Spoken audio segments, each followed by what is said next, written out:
Joe, how you doing? I'm just fine, Tim. How are you, sir? Very, very well, thank you. This week we agreed to talk about Ruth Bader Ginsburg. There are a couple of movies that have. One has come out, a documentary called RBG, and of course, biopic that's due out later this year called On the Basis of Sex, about the crusading and heroic Ruth Bader Ginsburg. I thought tonight we'd apply the culture critique to her career and her life. Ruth Bader Ginsburg, born Joan Ruth Bader, March 15th, the Ides of March, beware the Ides of March, 1933, is an Associate Justice of the Supreme Court of the United States. This is all according to Wikipedia, of course. Ginsburg was appointed by President Bill Clinton and took the oath of office on August 10th, 1993. She is the second female justice after Sandra Day O'Connor, of four to be confirmed to the court, along with Sonia Sotomayor and Elena Kagan, who are still serving. She's generally viewed as belonging to the liberal wing of the court. Ginsburg has authored notable majority opinions. She earned her bachelor's degree at Cornell University and was a wife and mother before starting law school at Harvard, where she was one of the few women in her class. Ginsburg transferred to Columbia Law School, where she graduated tied for first in her class. Following law school, Ginsburg turned to academia. She was a professor at Rutgers School of Law and Columbia Law School, teaching civil procedure as one of the few women in her field. Ginsburg spent a considerable part of her legal career as an advocate for the advancement of gender equality and women's rights. Winning multiple victories, arguing before the Supreme Court, she advocated as a volunteer lawyer for the American Civil Liberties Union and was a member of its board of directors and one of its general counsels in the 1970s. In 1980, President Jimmy Carter appointed her to the U.S. Court of Appeals for the District of Columbia, where she served until appointment to the Supreme Court in 1993. In the fall of 1956, Ginsburg enrolled at Harvard Law School, where she was one of only 9 women in the class of about 500 men. The dean of Harvard Law reportedly asked the female law students, including Ginsburg, "How do you justify taking a spot from a qualified man?" When her husband took a job in New York, Ginsburg transferred to Columbia Law School and became the first woman to be on 2 major law reviews, the Harvard Law Review and the Columbia Law Review. In 1959, she earned her Juris Doctor at Columbia and tied for first in her class. 1960, Supreme Court Justice Felix Frankfurter rejected Ginsburg for a clerkship position due to her gender. Remember, it's her gender. That's her own doing, not sex, her gender. She was rejected despite a strong recommendation from Albert Martin Sachs, who was a professor and later dean of Harvard Law School. From 1961 to 1963, Ginsburg was a research associate and then associate director of the Columbia Law School Project on international procedure. She learned Swedish to co-author a book with Anders Berzelius on civil procedure in Sweden. Well, that's interesting. So Ginsburg conducted extensive research of her book at Lund University in Sweden. Ginsburg's time in Sweden also influenced her thinking on gender equality. She was inspired when she observed the changes in Sweden, where women were 20 to 25% of all law students. One of the judges whom Ginsburg watched for her research was 8 months pregnant and still working.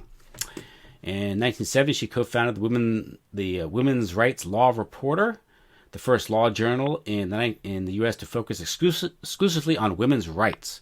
From 1972 to 1980, she taught at Columbia, where she became the first tenured woman and co-authored the first law school casebook on sex discrimination. She spent a year as a fellow at the Center for Advanced Study in Behavioral Science at Stanford University in 1977 and 1978. That's interesting.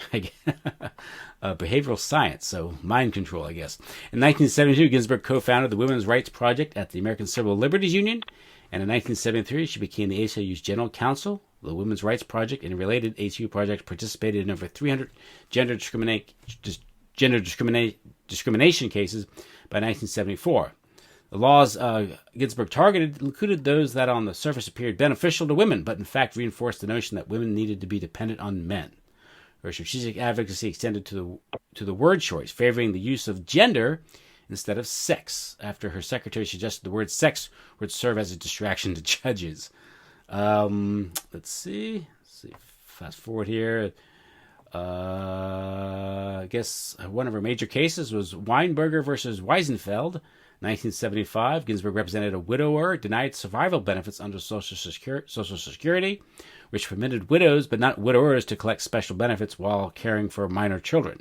She argued that the statute discriminated against male survivors of workers by denying them the same protection as their female counterparts. Ginsburg filed an amicus brief and sat with counsel at the oral arguments for Craig v. Boren, 1976, which challenged the Oklahoma state statute that set different minimum drinking ages for men and women. For the first time, the court imposed what is known as intermediate scrutiny on laws discriminating based on gender as a heightened standard of constitutional review. Legal scholars and advocates credit Ginsburg's body of work with making significant legal advances for women under the Equal Protection Clause of the Constitution. Read judicial activism, really. Taken together, Ginsburg's legal victories discouraged legislatures from treating women and men differently under the law. The state continued to force. She continued to work on the issue's Women's Rights Project until her appointment to the federal bench in 1980. Later, colleague Antonin Scalia praised Ginsburg's skills as an advocate. She became the leading and very successful litigator on behalf of women's rights, the Thurgood Marshall of that cause, so to speak. So I don't know if that's a compliment or not, given Thurgood Marshall's competency. But anyway, he's sacred in the progressive world. Ginsburg was nominated by the president. I already got that. Let's see, 1993. Of course, on the Supreme Court, 1993. And, of course, that's kind of her career. We can talk about her advocacy of abortion and anti-discrimination laws as we critique her career. But that's kind of her career, her rise to the Supreme Court, and we get an idea of her advocacy of women's rights, advocating equality in the law, and I guess arguing that somehow the Equal Protection Clause in the Constitution required that. Of course, that's sort of a modern interpretation, so and a problematic interpretation, really, if you really think about it. Provide some analysis or some critical thought to that, because it's very problematic in terms of law and also culture and also human nature. So, Joe, that's kind of her career. So that's Ruth Bader Ginsburg. So we got a flavor of where she came from and her outlook on life. So what do you have to say? Well, they are making her into a hero. Not just the fact that there's two movies, but how basically she is portrayed in the movies. I mean, so you have someone who is 100% supposedly in favor of reproductive rights, which, as far as I can tell, just means the right not to have any offspring. But they're making her into a hero, and so I think the question is well, when did this process start? And I would say it started a long time ago. I think that she was, she's basically a lifetime actor, and I would question, some of the details of her life. I think they're fake. I listened to a couple of speeches by her. One of them was earlier in her career, and the other was much later. And the purpose of the two speeches was to show that someone had noticed that she had picked up a very strong New York accent, that the earlier speaking voice didn't have this, but later on she has like a stronger, kind of a street New York accent. And this is, parallel with Bill Clinton, who at one point didn't have a Southern accent, and then as he became president, he became more and more kind of a hayseed Southern kind of guy. And I think that these are attributes just to create a kind of humanity, for the character. And I think that with the first thing with Ginsburg is that, she was top in her class. She was number one in her class, very famously at Harvard. And then she was on the law review, which I think, I'm not sure what the percentile is, but it's for the very top students at both Harvard and Columbia. She was the first person to do that. Amazing, a woman to be on not just one law review, but two. And when I was listening to the speeches, I was thinking that, it's really quite possible to get a sense of a person's sort of brain power listening to them speak. And these were long excerpts, several minutes, so you could kind of like listen to it. And in my opinion, she has more than a middling intelligence. But the idea of her being, number one in the class at Harvard Law is just preposterous. This is like John Kerry and the Swift boats. In other words, they would just have created these elements because they knew later on that this person was going to be valuable somehow, and that this kind of a background made them more unassailable, right? Their power as a lifetime actor, their power to dominate, because of this enormous intelligence. Yeah, these are legends, I guess, they're created. Yeah. Yeah, these exactly. But I'm afraid that anyone that is familiar with Harvard Law Review types, and I actually know someone who was on it. I won't mention it is a friend of mine. These are like some of the most brilliant people you can imagine. Their way with words is just extraordinary. Their ability to talk is just, they are obviously very high-powered mental people, unless they're fake. I think a lot of them are. I think Barack Obama was on the Law Review. So yet there's no record. There's no record. He's not. Yeah, right. You can't find the record. Don't ask for that. But anyway, so the point is that I think that she's a lifetime actor going very deep, and it's funny. Like, a lot of people say, well, she's actually a cultural Marxist and kind of comes from Saul Alinsky school. The sort of dirty tricks of cultural Marxism. Yeah, the politics of bad faith. Yeah, and it's true. I mean, she was appointed by the Clintons, so that's kind of a marker, an indicator, that she is one of in this sort of clique. But I really think she comes from a different lineage, and the justice that she most references in the past as kind of being an idol is Felix Frankfurter. Mm-hmm. And I think that this is really kind of the world that Ruth Ginsburg comes from. I'll explain why. So Frankfurter, was like a Jewish cultural Marxist Supreme Court justice. He's the one who basically worked to overthrow legal local control over school boards, right? So that you could keep your ethnicity basically as a component of the public school, and he said no, and that the integration had to occur with all deliberate speed. That was his phrase. So this was, he's like a left-wing integrationist, but, and I'm not sure you're aware of this, Tim, but he was also the member of a secret society. Did you know that? No, which society would that be? Yeah. Well, there was a secret society that got outed, actually, by a Jewish journalist, and she found out that Felix had sworn on an oath, and she actually produced the oath, which I had sent to myself in an email so I could read it tonight, but unfortunately, since I'm in San Francisco, no technology works. We're like in the third world here. But I didn't get it. So anyway, I will just paraphrase. And basically, Felix had belonged to a secret society that the individual swore a kind of oath to the establishment of the State of Israel. Is this Parushim? Yeah, I think it is. Oh, because his mentor Brandeis also was a member of. Yes, that's right. Yeah. Exactly. You again, as always, you tend to know more than I do, even after I do all the research. But the point is that so he was in this society, and the oath was, frankly, kind of frightening. I saw the thing, and my point is that it seems to violate the principle of objectivity that a Supreme Court justice must have, right? Mm-hmm. And it's amazing that this wasn't disclosed by Frankfurter during the hearings. I mean, we're having the Kavanaugh thing now, which is kind of why I was wondering why it's sort of topical. But it wasn't disclosed. It is basically putting the creation, the oath, which I don't have to read, but is available for all of our listeners online, I'm sure. It kind of just puts the creation of the State of Israel ahead of everything else. And this, if you're going to be in this group, you just have to create this bond, right?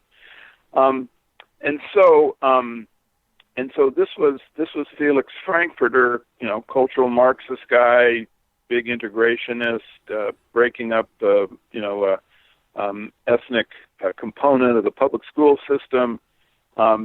And this is the person that Ruth Ginsburg relates to. This is who she says was her inspiration, and she says a couple times, I'm kind of following in his footsteps. And I think that she's actually quite right, because one of the big criticism, or at least a criticism, that has come out about the notorious, what is it, RBG?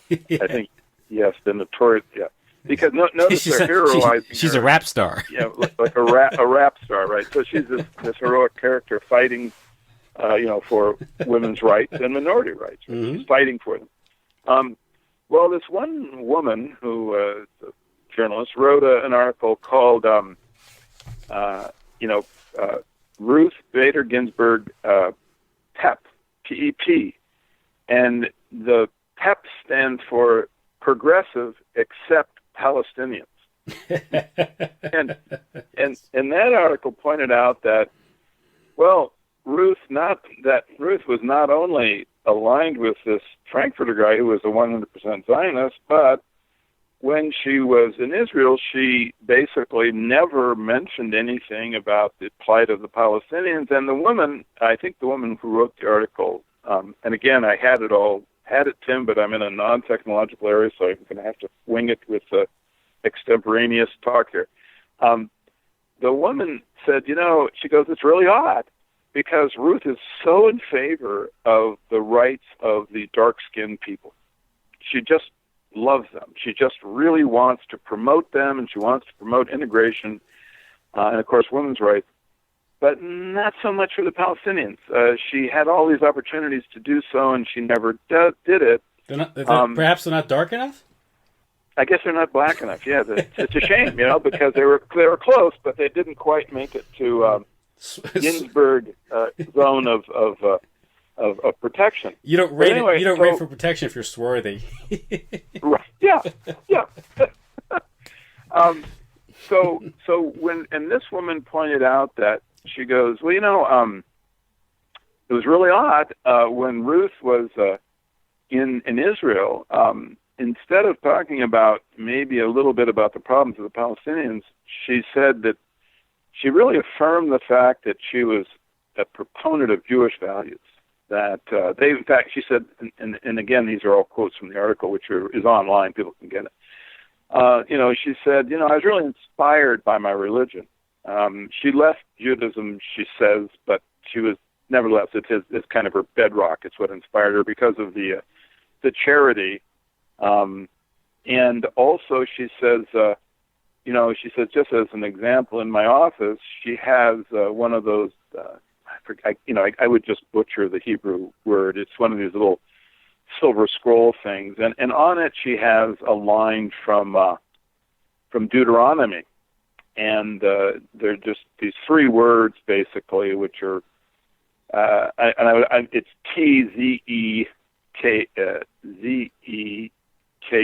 I believe. And this is like, so basically, you can translate these words as justice, and the English translation that many people give to it is, follow justice and justice alone. And okay, so it's Deuteronomy 16. And this is what she has in her office. Now, that looks pretty good. Though people, I'll go into it in a second. It's like, it's in the Kabbalistic world, that expression has another meaning than justice. It actually means Messiah. It's like bring forth the Messiah, because this word would be like Melchizedek, the righteous Messiah. It's like in the Dead Sea Scrolls, you get this word used to basically indicate the Messiah, and of course, there in the Dead Sea Scrolls, you have the Messiah as a world ruler. They say the world, the heaven and earth will obey his Messiah, world ruler.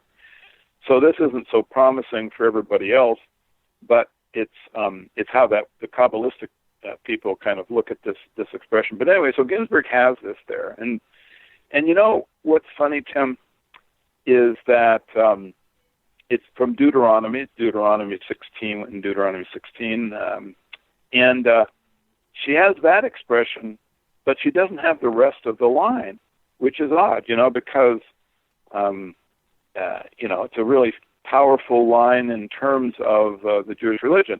The whole expression would read as follows. It says, "Follow justice and justice alone, so that you may live and possess the land the Lord your God is giving you." In other words, this expression is the 100% declaration of Zionism.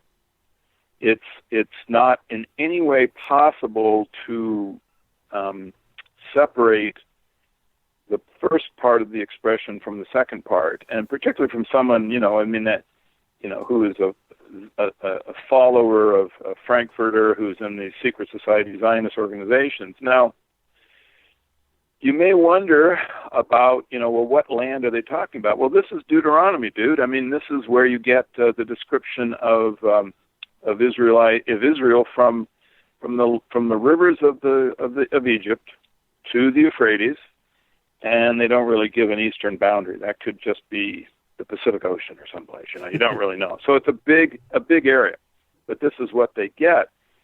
Now, Ginsburg talk about she was inspired, by the Jewish religion, and yet she's quoting from Deuteronomy. And I thought, Tim, I would just, give like an example of like, well, what does she actually mean by this religion? What is actually going on? Because a lot of times, I know not in your case, but many people, Gentiles, don't really spend much time with the Old Testament, and so I thought I would kind of bring them up to speed by just, this is on the very next page from her line, which is a declaration of the you must follow justice, or whatever the word means, to bring about the possession of the ownership of the state of Israel. Okay, so in Deuteronomy, in 20, you have directions from God. God is talking to them, and he says that when you march up to attack a city, this is Deuteronomy 20. It says, when you march up to attack a city, make its people an offer of peace. Well, we're looking pretty good so far, justice, mercy. Next line, it goes, if they accept and open their gates, all the people in it shall be subject to forced labor and shall work for you. Well, that doesn't sound too much like mercy to me. However, if they refuse to make peace and they engage you in battle, lay siege to the city. When the Lord your God delivers it into your hands, put to the sword all the men in it. As for the women and children, the livestock and everything else in the city, you may take these for your plunder.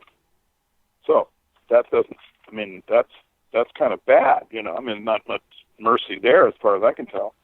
But it gets worse, see, because what was talking about there was basically operations outside of that land, right, of the land God gave him.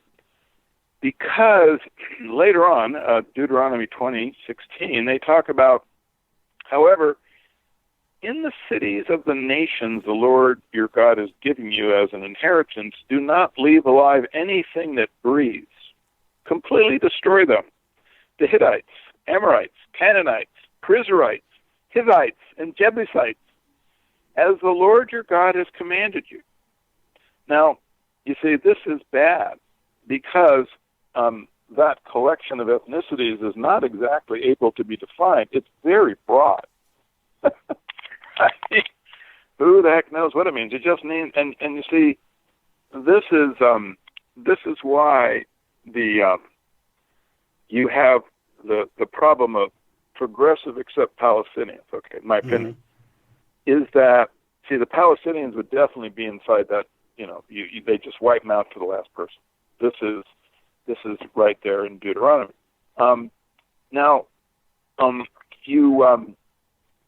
You actually have language that's even worse than this if you go to the Dead Sea Scrolls, because there you have like the War Scroll, where you basically have the entire Gentile people, put to the sword at the conclusion of it.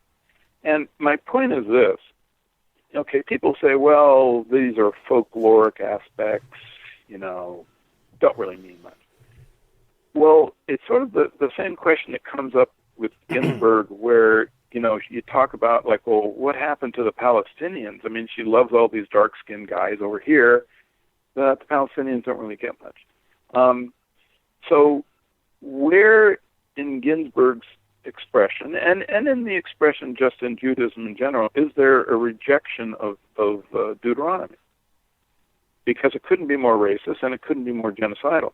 And the problem is, when you look at basically going back to the book that I referenced in another show, The Expulsion of the Palestinians, remember that? Nur Masala's book, where he has the letters of the Zionists before the acquisition of Judea. Mm-hmm. He has the letters that were exchanged in the end of the 19th, beginning of the early century, between Golda Meir, Menachem Begin, David Ben-Gurion, a whole collection of the leaders of the Zionist movement, who eventually became the prime ministers of the state of Israel.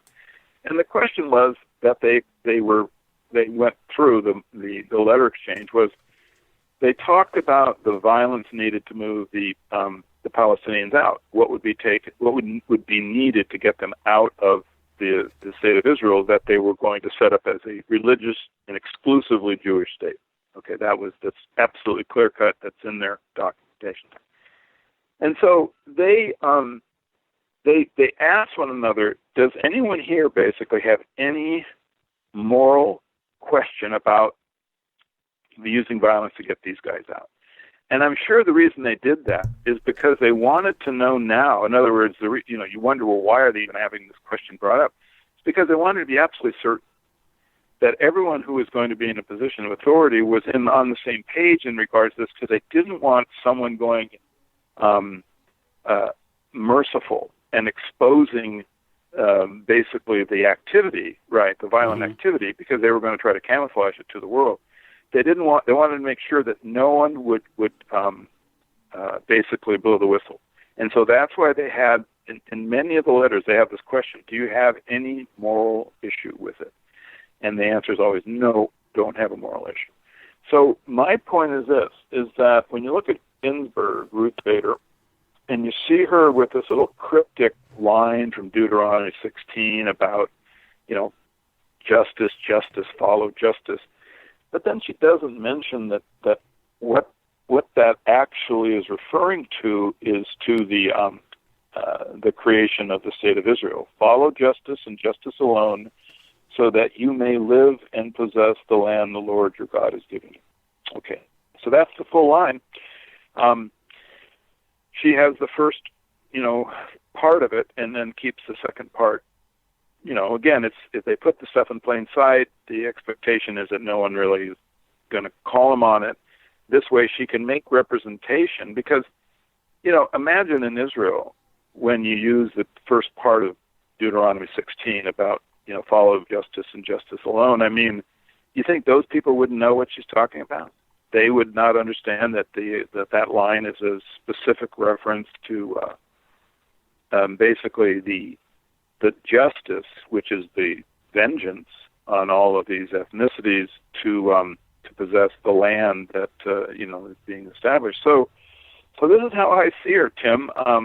Sorry to be long-winded, but I see her plugged in basically to this strand that comes forward from Felix Frankfurter, the secret society, which was basically oath takers to just put nothing, ahead of the establishment of the state of Israel.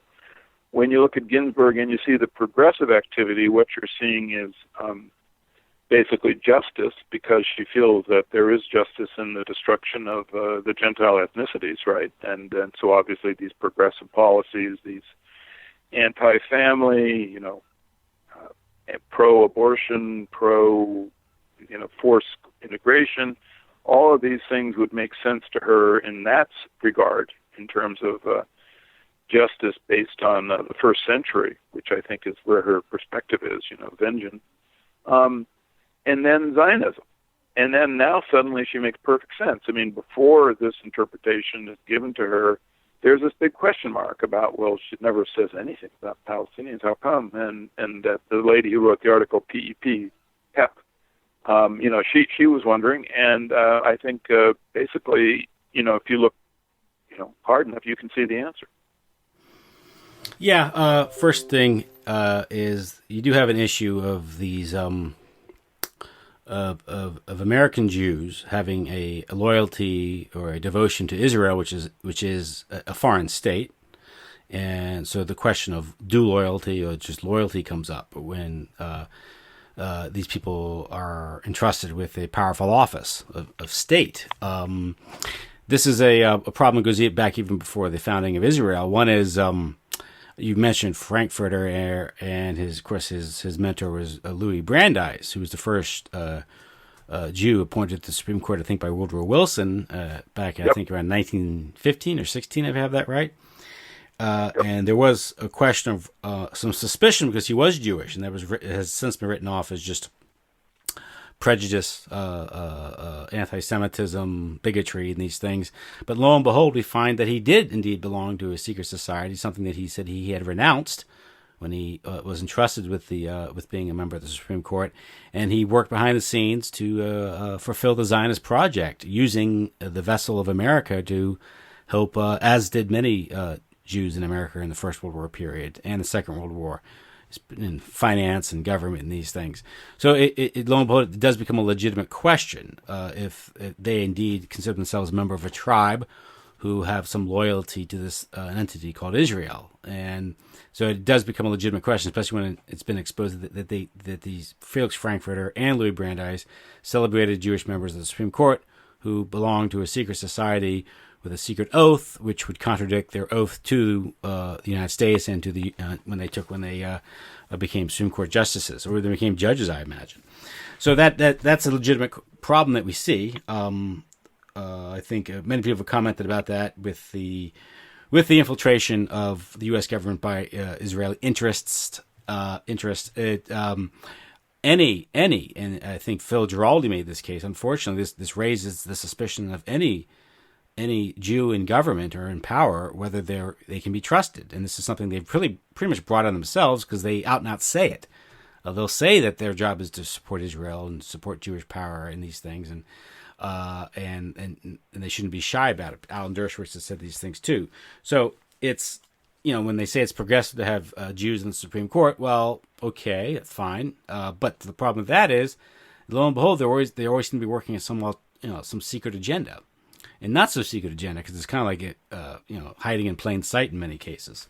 But you make a good point about her activism, her years of litigating and advocating so-called women's rights and individual rights and these things. These things sound nice, like liberty, fraternity, and equality. Sounds very nice, but if you really apply some critical thought to it, they actually contradict one another. But it sounds nice. It's like land, bread, and peace, or hope. These slogans. Yeah. It's a bit, but things are a bit more complicated than that, and you have to be a bit more sophisticated in your analysis of what's really laying behind this advocacy. You and I both talked about, and I've done other interviews with other people talking about how a lot of the Jewish support for progressive causes is a cover for promoting sort of a pluralistic and therefore atomized society, weakening the host society, so they can don't have to deal with any strong ethnic competing interests. Like, they're the only ones who can identify as a strong ethnic group, but the majority ethnic group, as the white America, ethno-whites can't. That's illegitimate for ethno-whites to think in terms of ethnicity, but it's okay for Jews to think in terms of ethnicity. And they've used things like integration, desegregation, individual rights, women's rights, progress, and how you see it in this movie that's coming out with on the basis of sex, as if the law shouldn't have any distinction on the basis of sex, when that's the most profound distinction there is. when it comes to to all creatures, but to people specifically. And what it does is it suggests that there are no legitimate distinctions, when indeed we both know there are. So we can apply this critique to her activism. This is, I think, perhaps some of these stories about her being discriminated against when she was young is a legend created to legitimize that she herself was a victim, and sort of spurred her on to fight for justice, as she saw it, of course. But if you look at it, all her activism, whether it's for women's rights, now what are women's rights? It's like things like privacy. Well, turns out women's right to privacy is there to defend infanticide, the killing of unborn children, the offspring of these women. And so she uses these terms, euphemisms, never really directs the question, like women should have the right to kill their unborn child. She says just a right to privacy, which is a problematic legal doctrine that was created out of whole cloth by an activist Supreme Court, which wanted to see abortion legalized across the land, regardless of what the Constitution did not say. And so it's bad faith on their part, on her part. She has stated that abortion, she believes it's a matter of privacy, but then again, she is an advocate of taxpayer-funded abortion. Contradiction. Because the moment you invite taxpayer, you violate privacy. You're no longer private. It's no longer a private matter. So all our activism is very, even the idea of women's rights and employment, all this sounds very progressive and fair because we now live in a society where culturally it's been shifted to it's just presumed that women seek gainful employment outside the home full time, which begs the question, if most women are doing this, who is taking care of Junior? Who's taking care of the children? Well, Ruth Bader Ginsburg has a solution to that because she's a strong advocate of comprehensive government-provided child care. So she's advocating the destruction of the traditional nuclear family. So then she's signaling the American, the AJC's objective in the authoritarian personality. She's gone after ideas of, she said in 1977, now this is before she was appointed to the Supreme Court, even to the judiciary, and this should have come up when she was being appointed, yet there is an agenda behind this stuff, because these, again, her rise through the judiciary, I don't think is just based on her merit or accidental or coincidental. I think there's an agenda being pushed here, and we've done studies how the oligarchs were pushing this agenda decades before. But in 1977, this is, if I do my math, 16 years before she was appointed to the Supreme Court, she wrote a book, I believe it was called, where's my notes here? Sorry.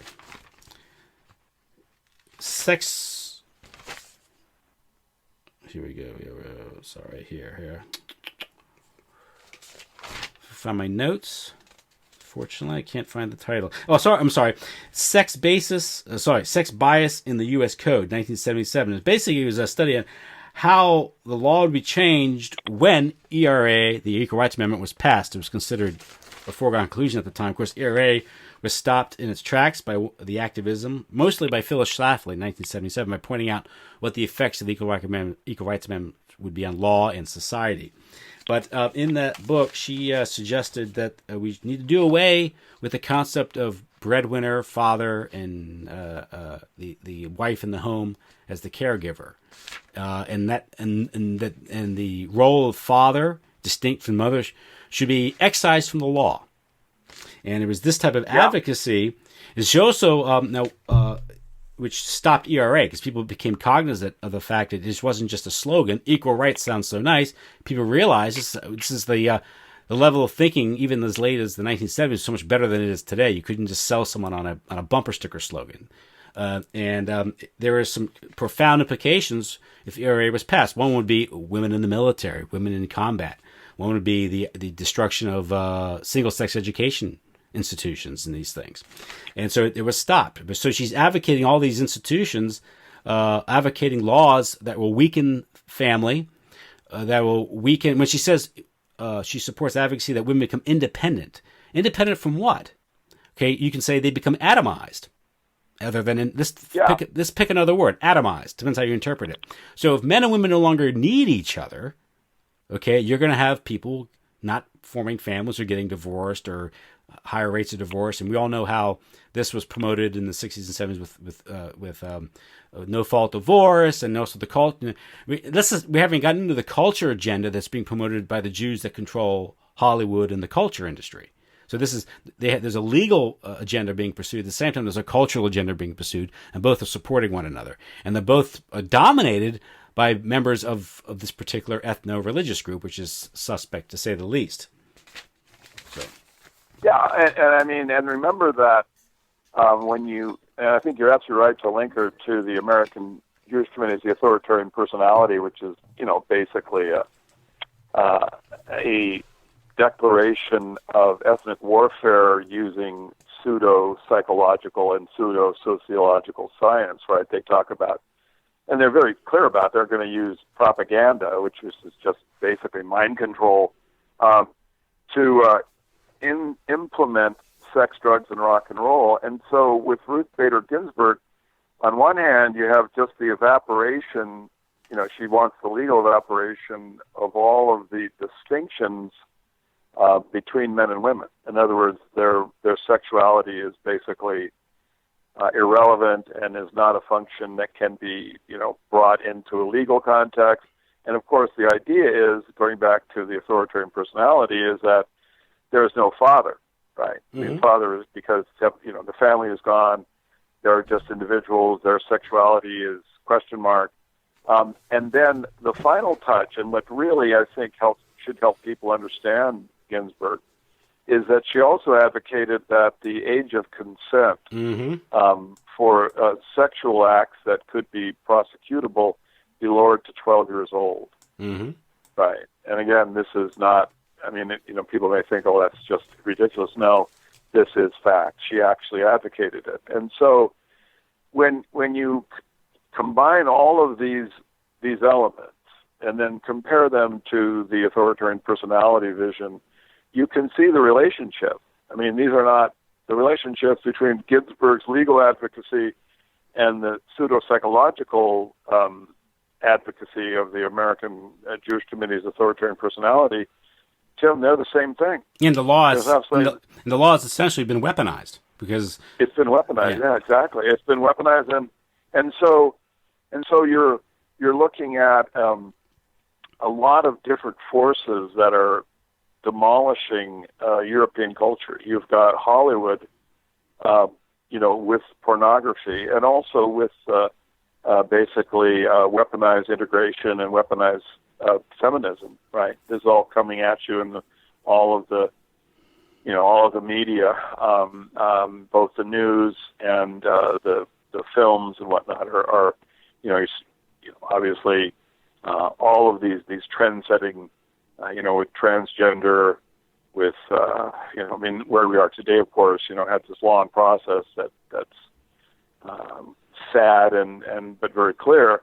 And we're looking at something like pornography, and we're laying the blame at the foot of primarily Jews. Well, that's actually, there was a academic book written by, I think, called a guy named Gertzman, whose uncle back in the 50s was arrested for distributing pornography, but he wrote a book, I think it's called Smut Hounds and Bookleggers, or Bookleggers and Smut Hounds, and it credits the Jews for legitimizing and spreading pornography. This is another case of where they take credit for it if they see it as progressive, if they see it as tikkun olam, repairing the world. But if you take a critical look at it and blame them for it, then you're anti-Semitic. But that's the Jewish role in things like abortion and pornography is undeniable. Yeah, and so when we look at Ginsburg being made a hero, I think, like, for example, I don't think you're going to find connections to her to Freemasonry or to B'nai B'rith or even to Saul Alinsky. I looked to see if there was, and I think that's a different strand. Mm-hmm. I think that she was prepared to be clean. In other words, to not have those kinds of physical connections that could be exposed, and then keep her from being a heroine. And I think that what is going on now is the manifestation of a very long plan to use her personality that is artificial, right, to create a situation now where the hero is someone who is basically leading women against all of this injustice, right? This is how she's set up. She's, they've got a clever rap nickname for her. They have very attractive actresses playing her young, and then they have these melodramatic situations set up where Ginsburg is literally fighting against Donald Trump. And notice that the juxtaposition, because I don't think this is circumstance either. I mean, these things are coming out during the Kavanaugh-Trump situation, right? And so you can see how we're being manipulated on both sides. You have Kavanaugh bringing to mind the very worst kinds of male behavior. I mean, these are his actions as are being asserted, right? Are the just this monstrous sexual predator, and at the same time you've got this petite and pretty Jewish attorney fighting to keep women safe from this guy. So I think that in terms of how they're manipulating the unconscious, in terms of the neuro-linguistic programming, I think Bader is basically the juxtaposition to Kavanaugh, and I think both of them are. She's silent about Bill Clinton. Yeah. Right? I mean... yeah, nothing there, and nothing... Yeah. The guy who appointed her, okay, so... Yeah, and it's just, the thing that always amazes me is, like, she's there in Israel. I mean, they've got the settlements. I mean, what do you think the integration with all deliberate speed of those school districts is going on to? How is that coming along? What? Yeah, Not a single Palestinian? Zero? Oh my gosh. Well, I guess they're special. I guess they just can have their own little special, segregated and racial and religiously separate and ethnically separate zone, and all the rest of the world. Well, there's Ruth Ginsburg, the smiling face of forced weaponized integration. Well, yeah, she may not believe in God, but she still believes she's chosen. So. yeah, chosen. So anyway, so I think of her, just an obvious lifetime actor. I think, it's like I look at like Martin Luther King's PhD. I think her, number one at Harvard Law School Review, and Harvard and Columbia Law School Review. I think this is just how she was established to be, able to be put on the Supreme Court, and that she would have these intellectual attributes. She doesn't really seem very smart to me and of course now she's basically brain dead, but when she was younger even, I mean, I've listened to, it had some of her, speeches and things from when she was, I think, in the 40s or in her 50s, and I don't know, I just don't see it. I would like to, I'd like to better myself, but I don't think I'll get a chance to. But anyway, I think to me, it's just far more likely that all of these things are just the attributes of a lifetime actor these are theatrical props. And so now we get these movies that are coming out at the same time. You have the Kavanaugh debacle, and we're supposed to we're supposed to realize that, well, the heterosexual era is over. The Kavanaugh males are going to be done away with, and there's going to be a progressive world, a world of peace, tranquility, and single moms, and families without males. Yeah, which of course will give. It's interesting because the Kavanaugh, there's some good questions regarding his role in the Bush administration in so the illegal surveillance and these things, and writing the Patriot Act. Yeah, his involvement. No one's talking about that, but that wouldn't support because the agenda is to carry on with the Patriot Act, and so they'd rather have this sort of manufactured issue as opposed to the real concerns. Yeah, exactly. Yeah. I mean, of course, we're getting spun in both directions. We don't get to analyze Kavanaugh as a traitor for having helped produce the Patriot Act. Yeah. But we do get to have him spun as perhaps unfairly accused white male sexual abuser by all of these progressive who are coming out of the closet only after the nomination occurred to create the most intense drama imaginable. So what I see is, it's just like when I saw Trump and Hillary nominated. Mm-hmm. I said, look, these are puppets, and we are supposed to root for one or the other. They are deliberate constructions to try to make people hate one or the other. Yes, yeah. But the point of the drama, the whole point, is so that we don't see the strings. Mm-hmm. When you have, Kavanaugh,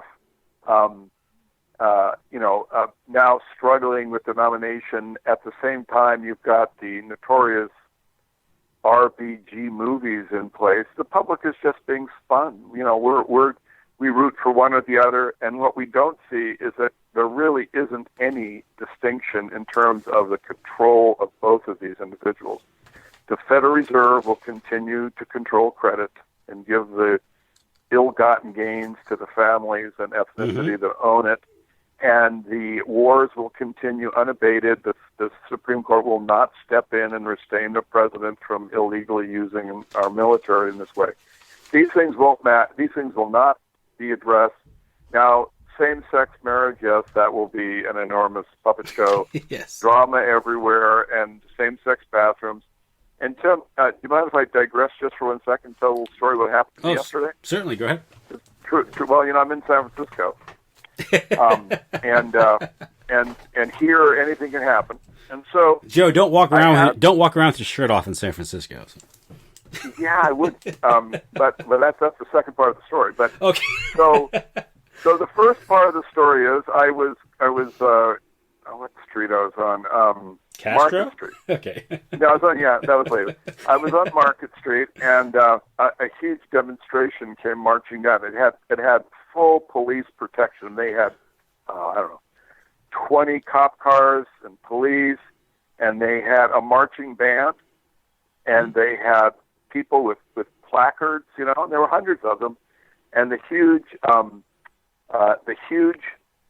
poster that they were carrying at the front of it read, "Cancel Kavanaugh." And so I was then basically on the street, and I was curious, and I went up and I was talking to people, and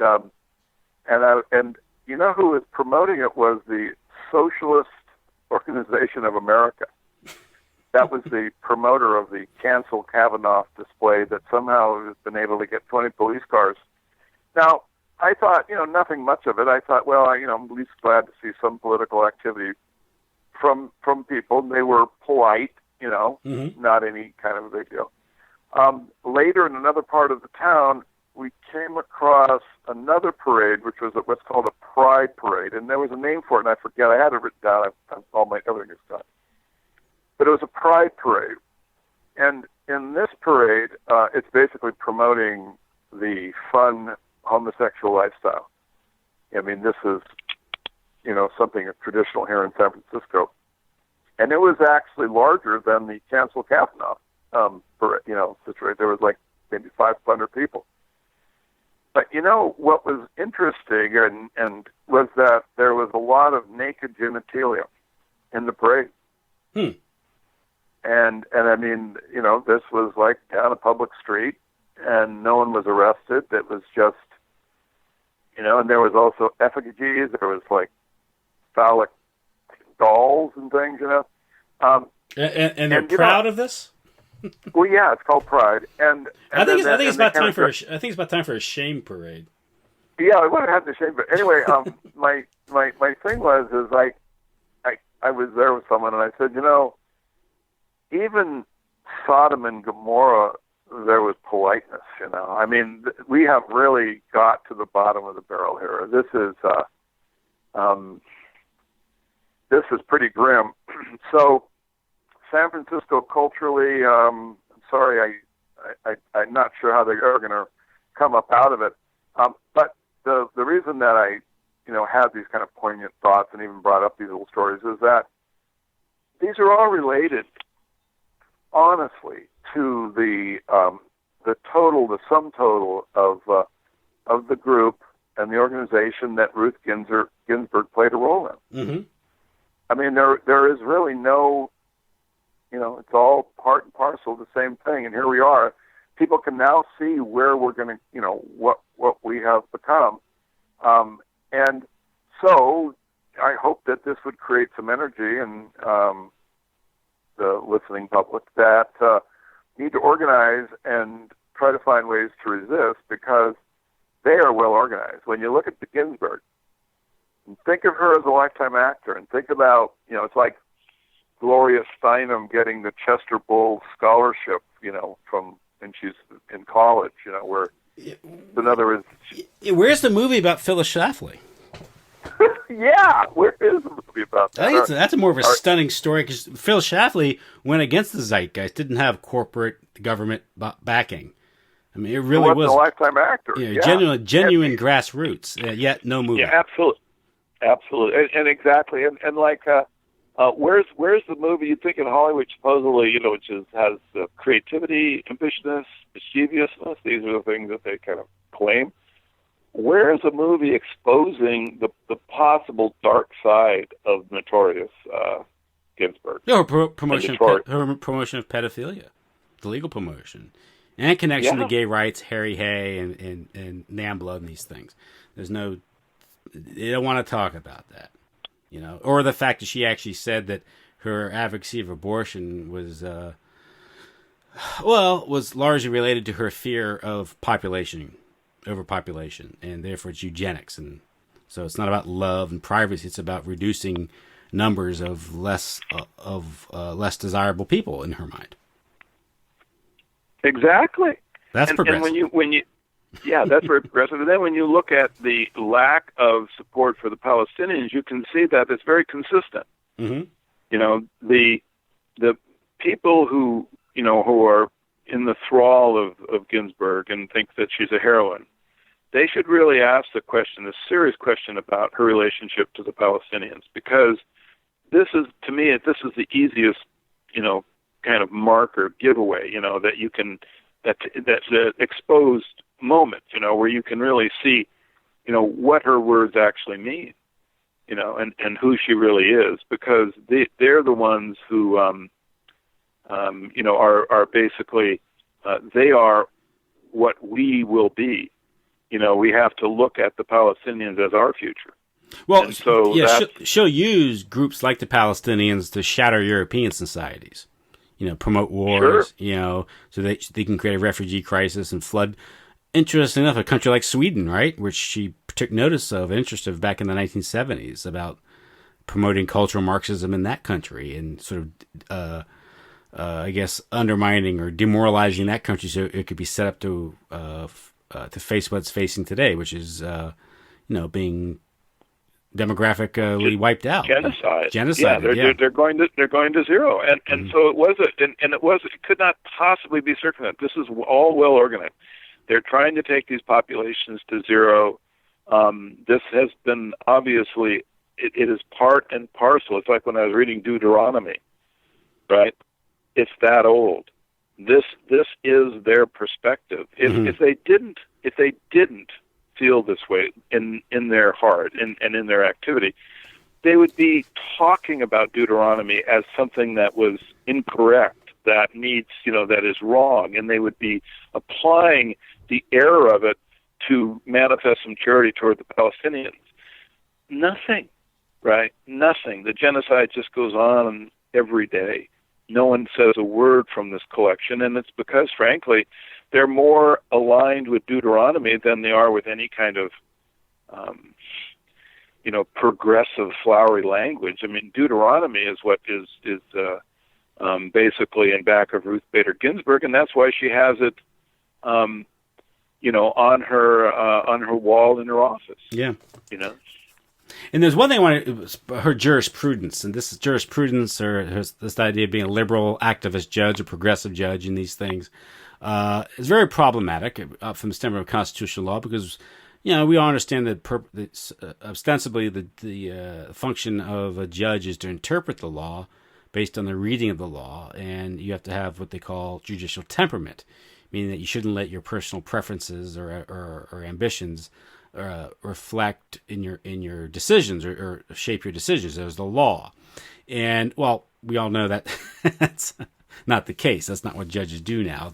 Now it's openly talked to judges. The judiciary is supposed to be used as a tool for reform or a positive reform or change in society that stubbornly won't change. And this is kind of goes back to Myrdal's book, The American Dilemma, which said that America was irredeemably racist, and you needed an activist court to sort of hammer through change. And of course, that simply wasn't the case. But this also was an agenda behind it, because again, this idea the forces of integration were used to itemize society and these things. But some of these recent cases, for whom is she working when she renders these decisions? One would be, of course, you have back in, I think, the 90s, you had the VMI case, Virginia Military Institute, which was ordered to open up to women. And, of course, the basis of this was the 14th Amendment. The problem with the 14th Amendment, which of course that was passed in 1866, I believe, right after the Civil War, is that if indeed the people who passed the 14th Amendment meant that it would require all single taxpayer supported at the state and federal level to allow the admission of women, it was clearly not in the minds of the men who wrote the 14th Amendment. So this was a modern interpretation or distortion to achieve a contemporary or modern political agenda, which is the integration of these schools with women. So this really wasn't a matter of fundamental law. It was the idea of Virginia Military Institute. Same with the Citadel. The people of the state of North Carolina and the people of the state of Virginia, respectively, simply wanted to maintain these institutions as all-male, single-sex military academies. Yet she hammers it open. She uses the law, the 14th Amendment, and four of the justices agree, I suppose. I forget what how it broke down in that case. Is that somehow the 14th Amendment means this? Well, obviously it doesn't, because when it was passed, no one intended that to mean that you'd had to desegregate or integrate all male institutions. It's absurd. So it's a bad faith interpretation of the law. It's obvious. Same thing with basically with school desegregation. This is a policy matter. It needs to be changed legislatively. And the courts are simply engaging in social engineering, like in Brown versus Board of Education. These things. It was a Dahl test or something that decided it was about esteem and these things. It wasn't about law, the Constitution, and these things. Another case would have been, of course, we have the recent Obergefell decision. This was the gay marriage ruling, meaning, again, another claiming that somehow the 14th Amendment required that all states had to accept same-sex unions. That's ridiculous. I mean, you're going to tell me that when Congress passed the 14th Amendment back in 1860s, they were intending it to apply to allow for same-sex unions? No, and then you have because then again with Ginsburg, she has the other people, people like turncoats like Anthony Kennedy, Catholic quislings like Kennedy, who rendered this decision. It says somehow that the evolving ideas of marriage and liberty mean that we have to render the decision. Well, if that is indeed the case, then it has to be carried out legislatively, not through the judiciary. That's ridiculous. It's obvious. See, the 14th Amendment did not. Of course. I mean, this is self-evident. Yet we're supposed to sit back and have respect for these court decisions when they're obviously, politically driven, agenda-driven. The same thing with Obamacare, right? Blatantly unconstitutional in so many reasons. Yet they hammer out a majority because the Obamacare was essential for the objective of the oligarchs, which is a slave state. You need to get people roped into the system, and the Constitution apparently stood in its way, and they just pushed it aside. A tax is a tax when it's not a tax. A longer fee, we'll call it a tax. The only problem is, if it is indeed a tax and therefore constitutional, the bill was originated in the House. The Constitution clearly states any spending bill, any tax has to originate in the House. This originated in the Senate. Now, I can read that and say, well, this is basically blatantly unconstitutional. I'm not a lawyer. Yet it just seems to be ignored. Right? It's obvious. But she's in all these decisions. She's in the majority of all these horrible decisions. So she's a tool of the oligarchs. I mean, it's absolutely. And I was just going to mention that one of the quotes that she gave, which is very revealing, is that she said that after World War II, it was clear that you couldn't trust the voters. And so in order for society to be wholesome, you needed to have the application of a higher standard, like interpretation of the Constitution. In other words, in that statement, she actually basically just said, well, that my judicial temperament is that I don't really care what the voters say. Yeah. We are the arbitrator of what is real and what isn't, and the 14th Amendment, you may have thought it meant something clear, but it really doesn't. It really gives us just power to just be about doing what we want. And so, this again, when you talk about judicial temperament, she is never called to task for any of this. The movies that are out there lionizing her, obviously won't bring any of these issues up. And of course, she's just held as the opposite of Kavanaugh. Right? And what's really Kavanaugh. I read a stunning quote by her that she was critical of Roe v. Wade because it didn't give abortion the opportunity to gain popular support, making it a controversial issue. Right. I know. she is just about as much a genocidist as Bill Gates is, or something. I mean, she just really wants everyone off the planet she doesn't like. So anyway, let's hope that there'll be some people who will stand up against, not just against the reality of her actions, but against the fantasy of her as a fighter, for trying to support women in general. I don't really think that can just even hold up to any kind of scrutiny. The Palestinian women aren't being defended, and of course, the idea that the single mom with the welfare state as a replacement for the husband is some kind of a support of a woman. I mean, that is not an argument that anyone is going to buy any longer. And so, to hell with her. She should be exposed as someone who is instead of the notorious RBG, it should be the notorious tool of the oligarch. Yeah, and women are liberated from their husbands to be enslaved by the welfare state or some corporation that they have to work for to make ends meet. That's really the real result of this. And again, I kind of alluded to this in the beginning, is this appeal to individualism and freedom, the atomized individual who can step into an institution, full of men, and she can just ruffle feathers and turn everything upside down, as if the institution itself has no rights. It's just the individual. This is a trick, because what happens is the ethnicity, because really it's one of these things where on paper it sounds nice, individual rights. But really, when it comes down to it, you're going to have, as an individual, you need some backing of your family, your extended family, your community, of your parish, and these things. And these institutions are pre-political. They're not liberal. They're often very prescriptive in these things, and they can appear restricting in many cases.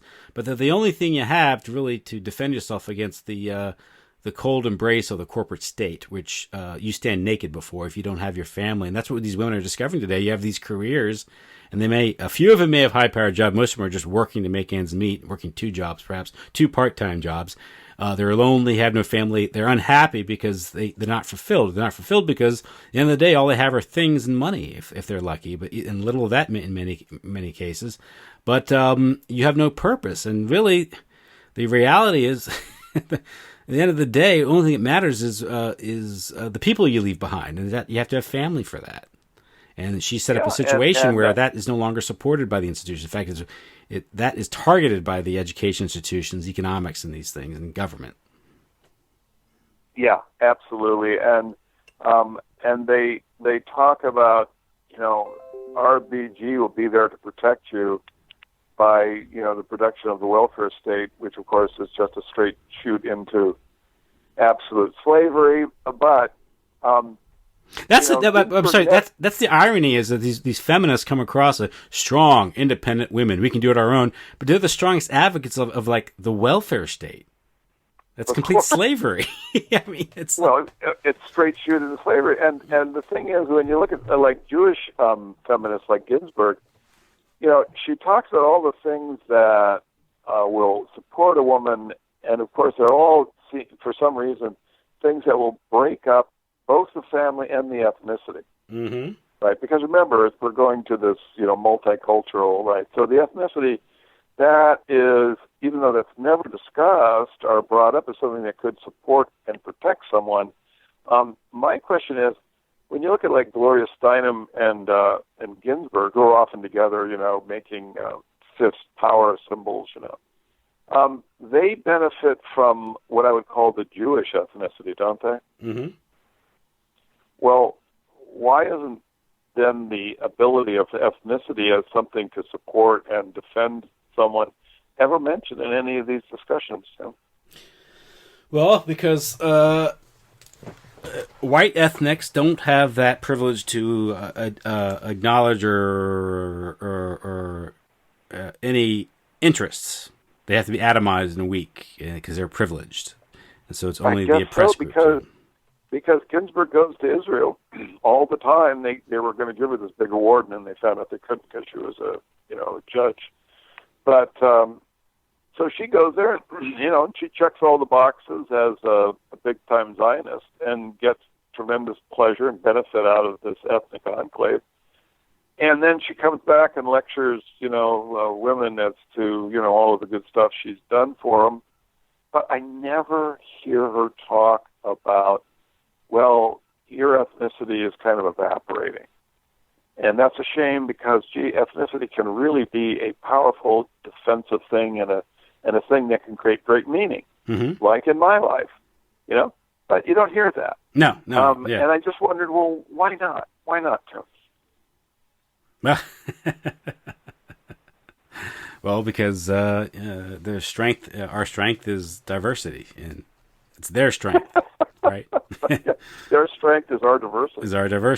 Because we're divided and weak and atomized, and we can't muster an argument or a thought to defend our own interests, and nor are we able to recognize that we indeed have enemies. And of course, we're called to love our enemies, but not deny that they exist and deal with them accordingly. Yeah, we're caught up in the Kavanaugh notorious RBG, puppet show,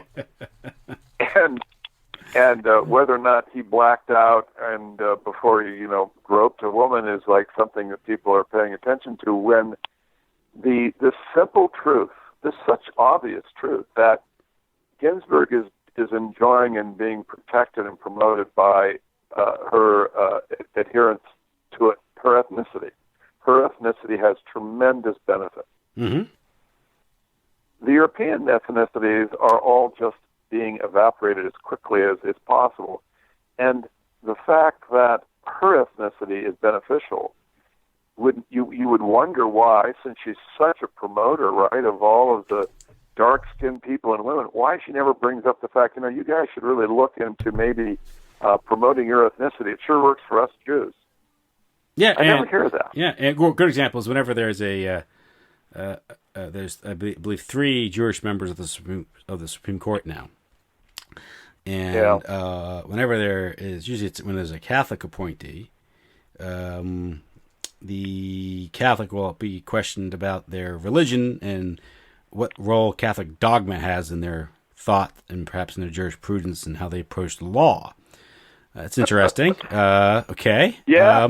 No one ever asks a Jewish nominee, what role does the Talmud have in their interpretation? Well, and how about let's see, Ruth. I mean, it says here that you guys are going to wipe out all these ethnicities. Yeah. I mean, am I in that group? Yeah. I mean, I'd like to know that because if we give you basically legal control over us, it could work out really badly for us. See, so I'd really like some. When you talk about the religion as something that is merciful and an inspiration for you, please clarify Deuteronomy 20, where you wipe out all the ethnicities that happen to be anywhere near Judea, and where when you leave Judea and you take over a city, if you don't surrender just immediately, you get to kill everybody and take the women and children as slaves. Yeah, and where that part that says that all non Jews aren't human beings, Right? What do you think about that? Or ask about okay, Ruth, Judge Ginsburg, you're appointed to the Supreme Court.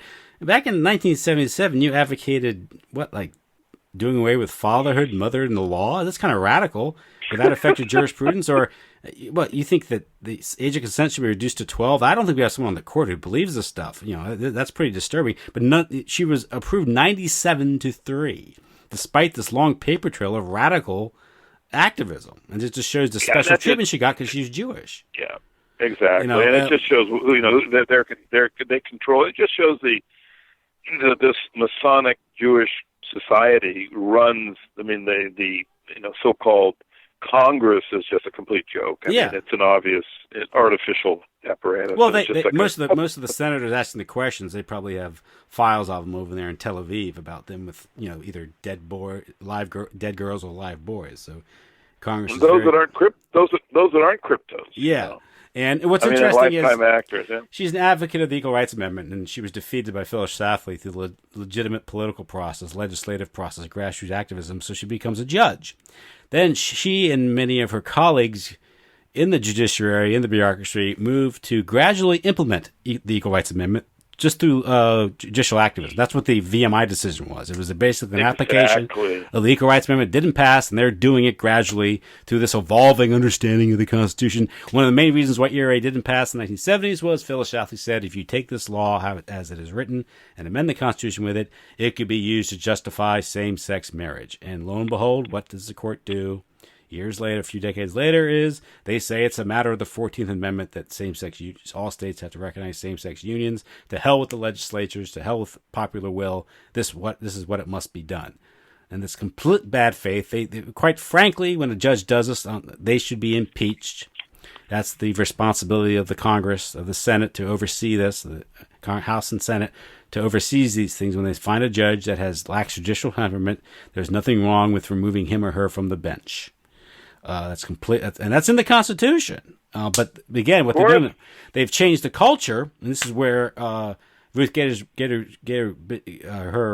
allies in the culture industry, preceding her activism, they changed the culture gradually. Hollywood and Madison Avenue and these things corrupt the culture, sexualize the culture. So then they soften it up. So there's little opposition when they come down with these decisions years later. But it's all an accident, I suppose. It's just all an accident. It's just history unfolding. Culture just moves in a mysterious direction, and that's why at the Pride Parade today there was probably 10, genitalia displays, and oh man, so it's I mean, Phyllis Schlafly was she couldn't have been more accurate as far as, I mean, she was the Nostradamus of like the 21st century. She saw exactly where we're headed.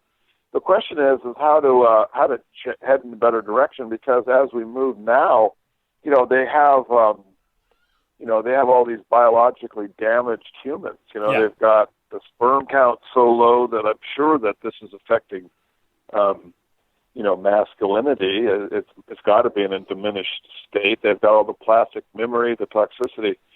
So it's really going to be tough. We have to first of all work on our physical health, I would say. That's number one. And one thing I will say is, like, I think there's starting to be some awareness on mothers now about vaccinations in the first day of life, and also the diet they have to maintain. We're damaged every day, and so you can't make up for it completely, like by being healthy during the pregnancy, but at least it's a step. And I'm just noticing that women I'm talking to are becoming more and more aware. They may not be politicized, but they are very concerned. I mean, there's just so much autism, and just in diminished children that mothers are worried about this, and so they're acting independently. The AMA is never going to give them any facts. So anyway, so that's at least one healthy sign. And, I don't know.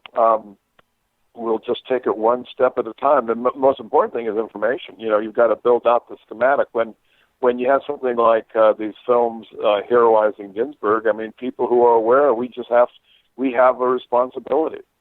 We have to, make sure that we are not intimidated to enter into a discussion and say, she is a whore of the oligarchs and a member of, obviously, of either a member of or someone who is aligned with secret societies that are intent on destroying European culture and genetics.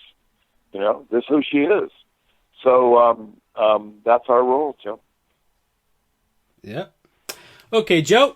I think that's I think we covered. Yeah, that's it. I think we have a good face on it. And I just wanted to apologize for my my tone. I'm in a non-technologic zone here, surrounded by the remnants of gay pride parades, and I'm just bivouacked in this room within a closet.